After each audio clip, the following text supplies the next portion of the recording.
My grass-fed garden videos are very popular on the YouTube channel, and I want to share with you an update of the next season where we use straw to mulch the beds. Hi, I'm Justin Hitt with Prosperity Homestead, where we help you grow more, have greater food independence, greater security, and the grass-fed garden is one of the most beneficial ways to grow food ever. Now it's March right now and we haven't yet had our last frost, but you can see in the grass-fed garden that there are already plants starting to come through, and that's because the deep mulch on top of the beds, in this case it's straw, the deep mulch on top of the beds actually protects the soil, but it can cause your plants, you can see some of the flowers over there, can cause some of the plants to come up a little bit early, but again, they're protected by the mulch.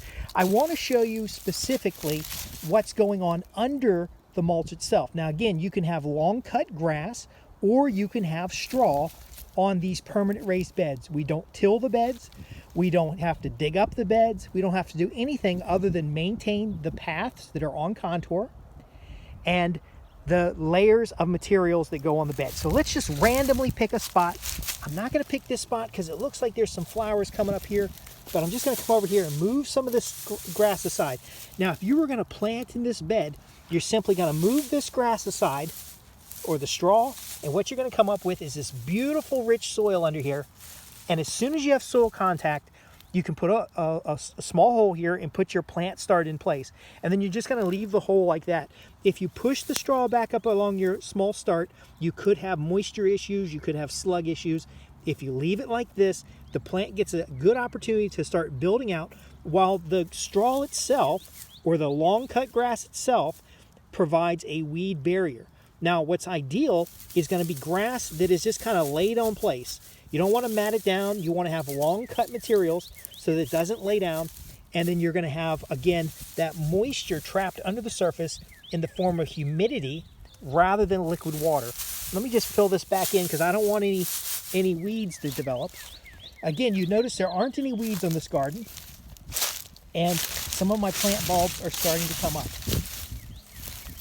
Now, we're working on these beds with mulch and layers of material, and down here we start to have some greens popping up. And you'll notice those greens will go right through whatever's there, but nothing else grows through. So if there isn't a little bit of material there, it won't even sprout. Now you might be saying, well, Justin, here's some weeds right here. That's actually not a weed. You can eat that. You make tea out of it. But what we do each year is we dig out the paths and throw that material up on the bed as we layer the beds with straw and other materials. Now in these paths, we can put woody materials. Now this is a pile that needs to be cut up and turned into charcoal or chipped, but ultimately those woody materials will go in the paths themselves to provide some sponge so that if it does rain, we don't have to walk in any mush. But as you can see by these beds, they are just packed with carbonous organic material on the top of the bed, but it's loosely packed. It is not matted material. Matted material will have too much moisture. It'll end up with mold and mildew, and you don't want that. Now, what's interesting about this method is I could take straw that was waste straw, what we call waste straw. See, this has got mold and mildew in it, but by breaking it up and spreading it out on the beds, we're in fact going to dry out all that mildew, and it's not a big deal. I'm not even concerned about touching it or anything. It's just, it's been in the sun, it's been dried out. But again, we're blocking the solar radiation from the soil. We're cultivating good quality soil underneath here. And all of this material, whether it's grass, whether it's straw, whether it's anything else, is just loosely layered here. Now what you'll see here is we actually put leaves down too. So this was a winter mulch, and I wanted to make sure that we killed everything on the bed. You can see some small plants starting to come up here. So we actually put leaves down first. You could layer in leaves, mulch, straw, long cut grass, all kinds of materials, and get high quality outputs here as long as those materials are thin layers.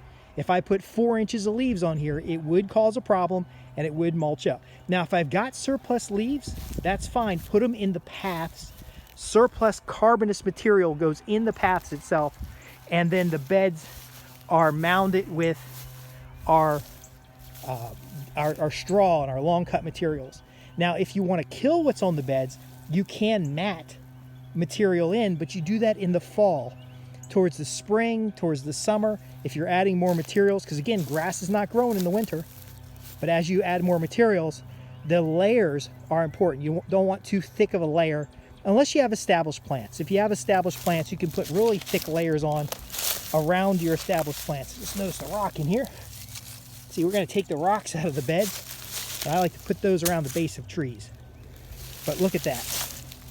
It's just loose material so that we have the airflow under the bed, and then we simply just make a pocket and we put our plant start in here. And the plant start has soil contact. Look, I'm pushing through those leaves. I'm feeling the moisture. And then I get my soil contact here, and this is where I put in my plant. Now notice this little grass here, how it's kind of blanched. It's not completely green, and that's again because the mulch will shade the soil and prevent photosynthesis for plants underneath, so they easily come out. That little tiny chop piece just comes right out. But what do we got here? We've got a nice rich soil. I don't know if you can see that on the camera. That's a beautiful rich soil that's made from the grasses, the compost, the leaves, and all the material that was layered in on top of these beds. It is a beautiful sight. The soil is still kind of cool because again, it's March, and when the soil warms up, it'll retain that warmth throughout the night, help germinate your seeds. Now you could spread this apart and put a seed ball here, but again, I like to put in plant starts so that you have a kind of a fast growing garden area. Now, if you want, you can make this little pocket and throw compost in it when you put your plant. It doesn't matter. But did you see what I did here? I found this little bit of weed or a little type of plant that shouldn't be here. I picked it out, and watch this. Watch this. We're going to zoom the camera here. I just throw it on top of the bed. Now what happens? Because we have this grass-fed garden, because we have these layers of materials and deep mulch, this weed will not keep growing. It'll just dry out on top of the bed. It doesn't have enough roots to go into the area, but we're using a lot of yard waste and using it in a clever way. Now these leaves, we don't shred the leaves because we don't want it matted to choke everything out. And we only put the leaves in at the fall. You know, the trees tell us when to use leaves because they'll drop the leaves. But again, we throw this mulch over top. Now you saw an oak leaf there. You might be concerned that we're going to get overly acidic. But again, the grass-fed garden gets buffered because you're adding new materials. Now the rule is all the mulch you have goes on all the square footage of bed you've got. So again, we're not mounding thick layers of mulch here. We're spreading out the materials we've got over the whole growing space. And we're going to put the fence back up because we do have a lot of deer here. But ultimately, we're layering over the whole area. Now I mentioned biochar earlier.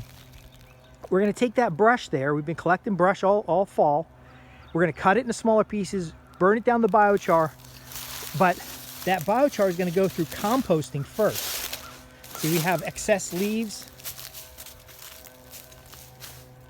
and a nice bed here, a nice compost pile here. The biochar, the charcoal, will go through the composting system first, and then we're going to top dress it on the beds as we top dress that compost. We may throw it in the paths. It depends on how much we have. When we have a surplus of it, we throw it in the paths. But again, all of this wood waste that would normally get thrown out, the long straight pieces will become stakes in the garden, and the other pieces will get either the small thin branches, we'll just leave them in the path and we'll step on them, they'll break down. But some of it will be burned in a way to create charcoal.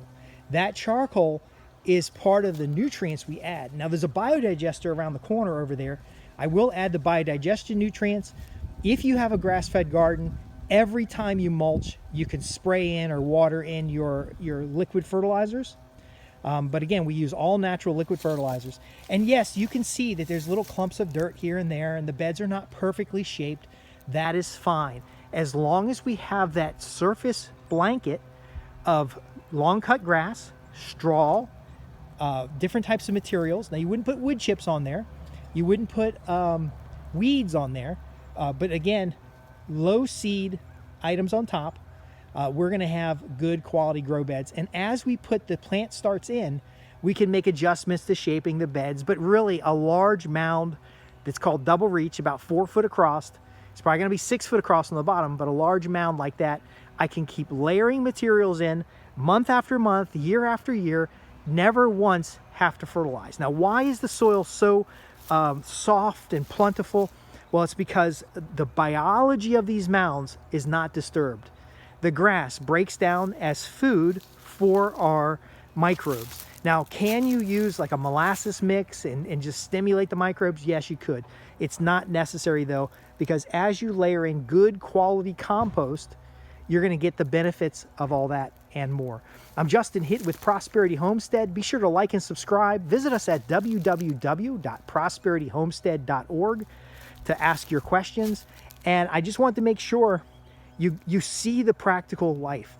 The grass-fed, and then the straw, and then the grass, and you know, it just keeps going and building nutrients, and you're going to get out of a small space like this a volume of vegetables that you couldn't imagine. In fact, I already have greens that I can start picking on, and it's March right now. We haven't even got past the first frost. Again, I want to thank you for watching. There's a link below to join our mailing list. Like and subscribe. I'm Justin Hitt with Prosperity Homestead, where we help you transform your property into greater value and grow food.